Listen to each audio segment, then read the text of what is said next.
Hello, welcome to the Living Church. We're so glad you're here. You're listening to our series, The Jonah and Me. Let's take a moment to hear God's word and reflect together. 반갑습니다, 여러분. 한 주 동안 잘 지내셨습니까? 오늘도 이렇게 함께 예배할 수 있어서 감사합니다. 7월의 첫 주일입니다. 한 해가 정말 빠르게 지나가는 것 같은데요. 이 시간 우리의 바쁨을 잠시 내려놓고 한 마음으로 하나님의 말씀 앞에 서기를 원합니다. 지난 6월 한 달 동안 우리는 담장을 넘는 예배라는 시리즈로 예배 공동체는 언어와 문화, 경제와 사회적 지위라는 담장을 넘어 성령님 안에서 하나 되는 공동체임을 살펴보았습니다. 특히 마지막 두 주는 사도행전 13장과 사도행전 3장의 말씀을 통해 우리가 예배 공동체를 넘어 거리로 나아가 복음을 전하는 공동체로 부름받았다는 것을 나누었는데요. 그런데 여러분, 이 사실을 머리로는 잘 알고 있지만 삶으로 살아낸다는 것은 여전히 어렵습니다. 심지어 내가 원하지 않는 것을 하나님께서 말씀하실 때는 하나님의 말씀으로부터 도망가고 싶을 때도 있죠. 하나님, 다른 건 다 하겠는데 제발 그 사람을 용서하라는 말은 하지 말아주세요. 주님, 다 순종하겠는데 거기로 가라는 말씀만큼은 거두어 주세요. 이러한 도망과 거부는 결코 낯선 모습이 아닙니다. 성경에도 하나님의 낯을 피해 도망했던 사람이 있었죠. 바로 선지자 요나입니다. 요나의 불순종은 결코 남 얘기가 아닙니다. 내 뜻과 하나님의 뜻이 충돌하는 매 순간 우리 역시 요나처럼 다시스로 향하는 배에 오르기 때문입니다. 7월 한 달 우리는 내 안의 요나라는 시리즈를 통해 우리 안에 있는 쓴 뿌리와 불순종을 정직하게 마주해 보려고 합니다. 그리고 그 불순종의 자리에서조차 여전히 우리를 포기하지 않으시며 인도하고 계시는 하나님의 은혜를 함께 발견해 가기를 원합니다. 기도하겠습니다. 살아계신 주님, 오늘도 우리를 예배자로 불러주심에 감사합니다. 우리가 드리는 이 예배를 통해 주님 홀로 영광 받으시기를 원합니다. 이 시간 하나님의 말씀 앞에 섭니다. 선포되는 말씀을 통해 우리가 하나님의 임재 앞에 살아가고 있는지를 돌아볼 수 있기 원합니다. 성령님, 혹시 우리 안에 주님의 말씀을 외면하고 싶고 도망치고 싶은 마음이 있다면 말씀을 통해 정직하게 우리를 비춰주시옵소서. 우리의 연약함을 긍휼히 여겨주시며 우리를 다시금 주님의 임재 가운데로 이끌어 주시길 원합니다. 사랑합니다. 주님, 예수님의 이름으로 기도합니다. 아멘. 여러분, 지금 우리 손에 나침반이 있다고 상상해 봅시다. 나침반은 방향을 찾기 위한 도구입니다. 그리고 나침반의 바늘은 언제나 북쪽을 가리킵니다. 그것은 바늘이 착해서도 아니고 대단한 결심을 해서도 아닙니다. 그저 보이지 않는 지구의 거대한 자기장에 이끌려 북쪽을 가리키도록 지음받았기 때문입니다. 그런데 만약 우리가 그 바늘을 억지로 다른 방향을 향하게 돌린다고 생각해 보세요. 손가락으로 바늘을 붙잡아 억지로 반대 방향으로 돌려놓습니다. 손가락에 힘을 주고 있는 동안은 정말 내가 방향을 바꾼 것처럼 보입니다. 마치 내가 이긴 것 같습니다. 하지만 손가락을 떼는 순간 어떻게 되죠? 나침반의 바늘은 다시 획 하고 북쪽으로 돌아갑니다. 아무 일도 없었다는 듯 말입니다. 나침반은 우리와 싸운 게 아닙니다. 그저 원래 법칙대로 움직였을 뿐입니다. 거대한 자기장의 힘은 우리가 손가락으로 아무리 힘을 써도 사라지지 않습니다. 단지 그 법칙을 거스르느라 내 손가락은 피로해지고 지쳐갈 뿐이죠. 여러분, 오늘 우리가 만날 요나는 바로 보이지 않는 하나님의 뜻을 제 힘으로 돌려보려고 했던 고집센 손가락과 같은 사람입니다. 하나님은 요나에게 명확한 한 방향, 니느웨를 가리키셨습니다. 하지만 요나는 그 방향이 죽기보다 싫었습니다. 그래서 온 힘을 다해 반대 방향인 다시스로 몸을 틀어버렸던 것이죠. 요나는 왜 하나님의 말씀을 불순종하려 했을까요? 오늘 말씀의 배경을 간단히 살펴보겠습니다. 열왕기하 14장 25절에 따르면 요나는 북이스라엘 왕 여로보암 2세 시대에 활동했던 선지자입니다. 그리고 하나님이 그에게 가라고 하신 곳은 당시 세상에서 가장 강력하고 가장 잔혹하기로 악명 높은 제국 아시리아의 수도 니느웨였습니다. 다시 말해 하나님은 요나에게 그냥 낯선 곳으로 가라고 하신 게 아닙니다. 가장 두렵고 가장 증오스러운 나라의 중심으로 가서 그들의 죄를 향해 외치라고 하신 것입니다. 여러분이 요나였다면 어떻게 하셨겠습니까? 니느웨를 가리키는 그 바늘을 손가락으로 붙잡아 반대로 돌리고 싶지 않으셨겠습니까? 저는 오늘 이 질문을 우리 자신에게 묻고 싶습니다. 우리 안에는 요나가 없습니까? 하나님이 나에게 가라 하신 곳이지만 내가 가장 가고 싶지 않은 곳. 하나님이 나에게 사랑하라 하시지만 내가 가장 사랑하고 싶지 않은 사람. 우리 안에도 그런 니느웨가 있지 않습니까? 오늘 본문을 통해 우리가 예배자로 살아가는 삶 가운데 마주하는 요나를 살펴볼 수 있길 원합니다. 첫째, 예배자에게는 하나님의 말씀이 임합니다. 요나는 구약의 다른 예언서들과 비교할 때 서두가 아주 독특합니다. 이사야나 예레미야 같은 책들은 첫머리에 구체적인 역사적 연대와 왕들의 이름을 장황하게 기록하며 시작하는 반면에 요나서는 그러한 표제나 배경 설명이 완전히 생략되어 있습니다. 대신 요나서 1장 1절 말씀은 이렇게 시작합니다.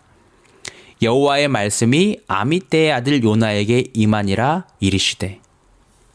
이러한 시작은 문학적으로 독자를 이미 진행 중인 거대한 구속사 한가운데로 곧장 뛰어들게 만듭니다. 여기서 우리가 주목해야 할 단어는 여호와의 말씀입니다. 이 표현은 요나서 전체에서 중요한 길목마다 딱 3번 강력하게 반복됩니다. 1장 1절에 처음 임했고 요나가 도망쳤다 돌아온 후 3장 1절에서 두 번째로 임했으며 3장 3절에 요나가 그 말씀대로 움직입니다. 이 표현이 1장과 3장 이야기의 시작과 전환점에 정확히 자리 잡고 있다는 것 자체가 하나님이 도망친 요나를 포기하지 않고 다시 찾아오셨다는 것을 보여줍니다.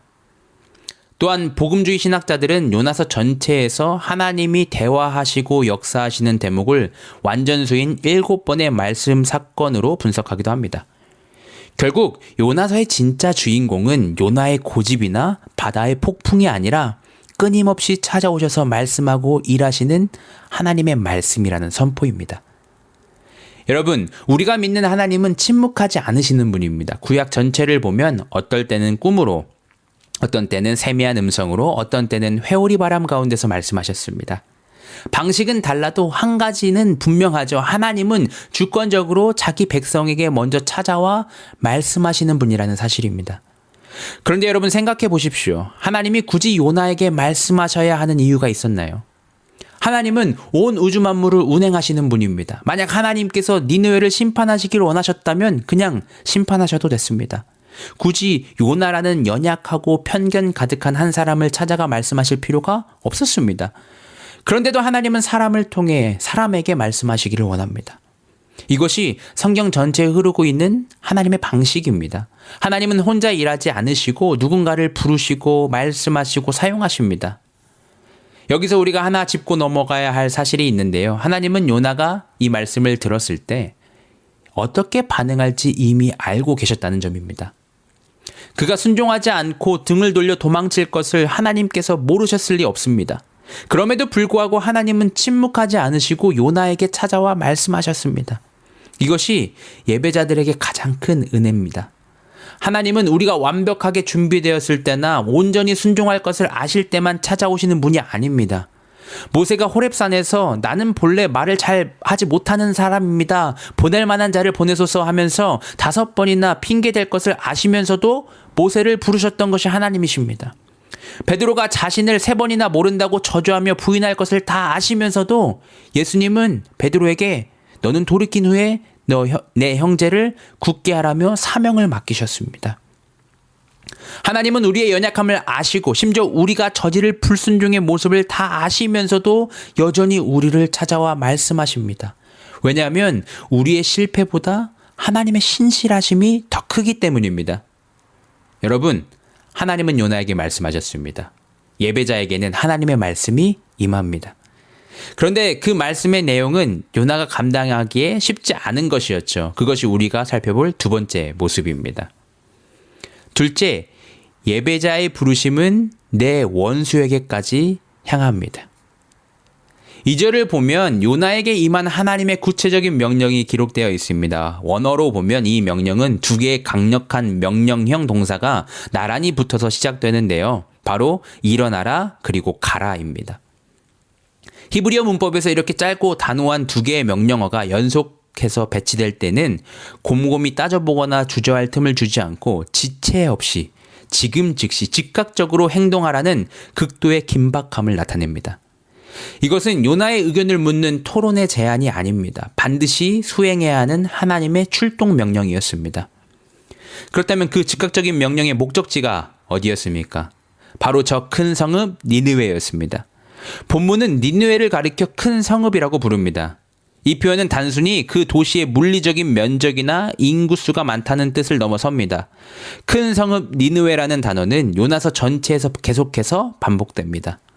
이것은 마치 요한계시록에서 하나님을 대적하고 성도들을 핍박하는 세상 권력의 총체를 가리켜 큰 성 바벨론이라고 부르는 것과 똑같은 맥락입니다. 즉 니느웨는 단순히 지도 위에 있는 하나의 행정구역이 아니라 인간의 교만과 잔혹함이 극에 달하 있으며 하나님을 정면으로 대적하는 거대한 죄악의 상징이었습니다. 고고학 자료와 성경의 증언들을 종합해보면 당시 니느웨를 수도로 삼았던 아시리아 제국의 잔혹함은 상상을 초월했습니다. 그들은 정복 전쟁을 벌일 때 주변 국가 사람들을 잔인하게 고문하기로 악명이 높았습니다. 그들은 끔찍한 일들을 서슴지 않고 행하며 주변 민족들에게 극도의 공포를 심어주었던 사람들이었습니다. 특히 요나가 살고 있던 북이스라엘 사람들에게 아시리아는 어떤 존재였나요? 언제 우리나라를 쳐들어와 내 부모와 내 자녀들을 무참하게 학살할지도 모르는, 생각만 해도 분노가 차오르는 적이었습니다. 실제로 역사 속에서 북이스라엘은 기원전 722년에 아시리아에 의해 멸망하고 백성들은 뿔뿔이 흩어져 포로로 끌려가게 됩니다. 다시 말해 하나님께서 요나에게 니느웨로 가라고 말씀하신 것은 단순히 조금 낯설고 힘든 곳으로 가라는 수준의 명령이 아니었습니다. 내 나라를 위협하는 원수, 인간의 길을 포기한 것처럼 잔인한 죄인들, 차라리 하나님의 심판을 받아 흔적도 없이 사라졌으면 좋겠다고 저주하던 그 증오의 중심부 한복판으로 걸어 들어가라는 명령이었습니다. 게다가 하나님은 그곳에 가서 외치라고 하십니다. 하나님의 심판을 선포하라고 하셨죠. 너희가 행한 그 잔인한 죄악을 하나님이 낱낱이 보고 계셨고 이제 하나님의 카운트다운이 시작되었다는 그 사실을 잔혹한 아시리아 군대와 왕 앞에서 담대하게 외치라는 사명이었습니다. 자칫하면 그 자리에서 죽을 수도 있는 목숨을 건 말씀이었습니다. 우리는 복음을 들고 세상으로 나아가는 예배자로 부름받았다는 사실을 살펴보았습니다. 그런데 오늘 본문은 우리의 발걸음을 머뭇거리게 만드는 날카롭고 불편한 질문을 던집니다. 만약 하나님이 나를 보내시는 그 문 밖이 내가 세상에서 가장 가기 싫어하는 원수의 자리라면, 내가 가장 미워하는 사람들의 한복판이라면 나는 기꺼이 일어나 나아갈 수 있는가? 여러분, 하나님이 우리에게 사랑하고 축복하라 하시는 대상이 언제나 내가 품기 편한 사람, 나에게 잘해주는 사람 뿐입니까? 내 인생에 지울 수 없는 상처를 남긴 사람, 내 가족을 아프게 한 사람, 내 마음속에 이미 저 인간은 구원받으면 안 돼, 저 사람은 반드시 벌을 받아야 해 하고 정죄해버린 그 사람이 있지는 않습니까?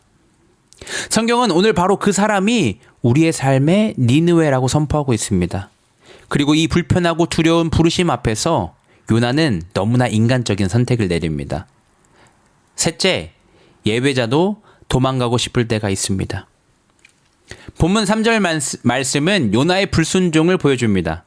그런데 여기 문장 구조에 반전이 있었죠. 앞서 2절에서 하나님이 요나에게 일어나라 하시고 3절은 그러나 요나가 일어나로 똑같이 시작합니다. 히브리어 단어도 똑같은 동사를 씁니다. 그래서 요나는 마치 선지자답게 말씀대로 벌떡 일어난 것처럼 보입니다. 하지만 바로 다음 단어에서 반전이 일어납니다. 여호와의 낯을 피하려고 다시스로 도망하려 하여. 순종하려는 듯 일어났던 그 다리로 하나님이 가리키신 동쪽 니느웨와 정반대인 서쪽 다시스를 향해 나아가기 시작한 것입니다. 예배자로 산다는 것이 언제나 온전한 순종만을 의미하진 않습니다. 우리도 말씀을 들을 때는 마음속으로 결단하며 벌떡 일어납니다. 그러나 하나님이 가리키신 곳이 아니라 내가 원하는 편안함과 타협의 자리인 다시스를 향해 나아갈 때가 많습니다. 예배자에게도 도망치고 싶은 영적 거부감의 순간이 찾아온다는 것을 성경은 숨기지 않고 보여줍니다. 본문은 요나가 하나님의 낯을 피하기 위해 치른 대가를 세밀하게 기록합니다. 그는 요빠 항구로 내려가 마침 다시스로 가는 배를 만났습니다. 다시스는 오늘날의 스페인 남부로 추정되는데요. 당시 고대인들이 생각할 수 있는 땅 끝이었습니다. 하나님의 임재가 머무는 이스라엘 땅에서 가장 멀리 격리될 수 있는 곳이었습니다. 원래 이스라엘 민족은 바다를 무서워하던 육지 민족이었습니다. 하지만 요나는 하나님의 낯을 피할 수만 있다면 차라리 그 위험한 대에 목숨을 맡기겠다고 결정한 것입니다. 특히 3절 하반절을 보면 요나가 배에 삭을 주고 배에 올랐다고 합니다. 여기서 배의 삭은 단순히 승객 한 명의 비용이 아닐 수 있습니다. 구약 학자들과 랍비들의 견해에 따르면 정기 여객선이 없던 시절에 땅끝까지 가는 거대한 무역선의 선적 공간 전체를 전세냈거나 배를 통째로 임대에 쓸 가능성도 있습니다. 그렇다면 요나는 하나님으로부터 도망치기 위해 자기가 가진 모든 재산을 한순간에 쏟아 부은 것입니다. 내 물질과 에너지를 아낌없이 사용해서라도 하나님의 낯을 피하겠다는 독한 고집입니다. 그런데 참 묘한 것은 요나가 그렇게 막대한 비용을 지불하려 하자마자 마침 요빠 항구에서 다시스로 가는 배를 아주 쉽게 만났다는 점입니다. 우리도 마찬가지입니다. 우리가 하나님을 떠나 도망치려고 결심할 때 사탄은 기가 막히게 타이밍을 맞춰 도피로를 매끄럽게 열어줍니다. 내 고집대로 하려니 일이 이상하리만치 순탄하게 풀리는 것 같습니다. 마치 그 길이 준비된 축복처럼 착각하게 만듭니다. 그러나 우리가 속지 말아야 합니다. 내 재산을 탕진해가며 걸어가는 그 도망의 길 끝에는 결국 참혹한 대가가 기다리고 있을 뿐입니다. 그렇다면 요나는 도대체 왜 이렇게 전 재산과 목숨까지 걸고 도망쳤을까요? 니느웨가 단지 무섭고 죽을까봐 겁나서였을까요? 아닙니다. 성경은 그 진짜 이유를 요나서 4장 2절에 가서야 요나 자신의 입을 통해 폭로합니다. 요나서 4장 2절 말씀입니다. 여호와께 기도하여 이르되 여호와여 내가 고국에 있을 때 이러하겠다고 말씀하지 아니하였나이까. 그러므로 내가 빨리 다시스로 도망하여 싸우니 주님께서는 은혜로우시며 자비로우시며 노하기를 더디하시며 인애가 크시사 뜻을 돌이켜 재앙을 내리지 아니하시는 하나님이신 줄을 내가 알았음이니이다. 요나는 하나님을 몰라서 도망친 게 아니라 하나님의 성품을 너무 잘 알아서 도망쳤습니다. 내가 니느웨에 가서 심판을 외쳤다가 혹시라도 그 원수들이 회개하면 자비로우신 하나님이 그들을 용서하고 살려주실까봐 그게 싫어서 도망친 것입니다. 내 기준과 내 감정이 하나님의 무한한 자비보다 더 옳다고 믿었기 때문입니다. 하나님의 말씀보다 내 판단을 우위에 두는 것, 그것이 바로 요나가 범한 그리고 오늘 우리 마음에 도사리고 있는 불순종의 본질입니다.